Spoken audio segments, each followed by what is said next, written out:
আছো? আশা করি সবাই ভালো আছো। আজকে আমি খুব গুরুত্বপূর্ণ একটা বিষয় তোমাদের সাথে শেয়ার করব। সেটা হলো বয়সে ছোট ছেলেরা মিলন করলে মেয়েরা মজা পায় কিনা। তাই ভিডিওটি না টেনে পুরো ভিডিওটি দেখার অনুরোধ রইল। বন্ধুরা, তোমরা যারা আমার চ্যানেলে নতুন তারা অবশ্যই আমার চ্যানেলটি সাবস্ক্রাইব করে বেল আইকনটি বাজিয়ে দাও। আর যারা আগে সাবস্ক্রাইব করেছো তাদেরকে অসংখ্য ধন্যবাদ। বন্ধুরা, যখন কোনো ছেলে অথবা মেয়ে একজন আরেকজনের প্রেমে পড়ে তখন কেউ তার বংশ ধর্ম বয়স দেখে প্রেমে পড়ে না। প্রেমে পড়ার সময় সবাই অন্ধ হয়ে যায়।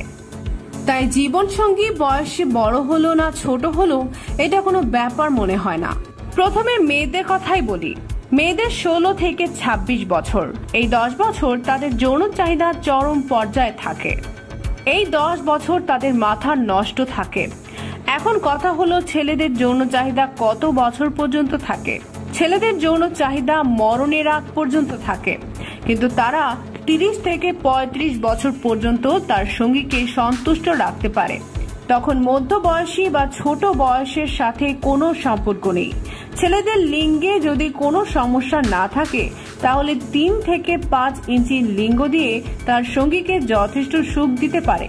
কিন্তু কথা হচ্ছে ছেলের বয়স যদি কম হয় এবং মেয়ের বয়স যদি বেশি হয় তাহলে মেয়ের কোনো সমস্যা নেই, কিন্তু ছেলেরা শেষ বয়সে একটু সমস্যায় পড়বে।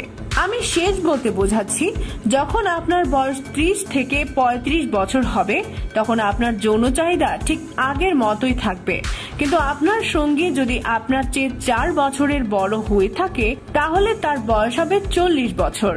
আর ওই সময় একজন মহিলার ওই রকম আর যৌনি চাহিদা থাকে না। তাই বাংলাদেশের প্রেক্ষাপটে বিয়ের সময় মেয়েদের থেকে ছেলেদের বয়স বেশি থাকে। ছেলেদের বয়স যতই হোক, তারা লিঙ্গের সাইজ ঠিক থাকলে সে তার সঙ্গীকে পরিপূর্ণ সুখ দিতে পারবে। কত ইঞ্চি লিঙ্গ দিয়ে মেয়েদের পরিপূর্ণ সুখ দেওয়া যায় সেই বিষয়ে একটি ভিডিও আমাদের চ্যানেলে খুব শীঘ্রই আসবে। তাই চ্যানেলটি সাবস্ক্রাইব করে বেল বাটনটি বাজিয়ে দিন সবার আগে ভিডিওটি পাওয়ার জন্য। যাই হোক, ছেলেদের ক্ষেত্রে বিয়ের সময় বা প্রেম করার সময় মেয়েদের বয়সটা যেন আপনার থেকে মোটেও 2 বছরের বেশি না হয় সেদিকে খেয়াল রাখবেন, তাহলে আপনাদের যৌন জীবন হবে অনেক মধুর। তো বন্ধুরা, জানলেন তো ছোট ছেলেরা মেয়েদের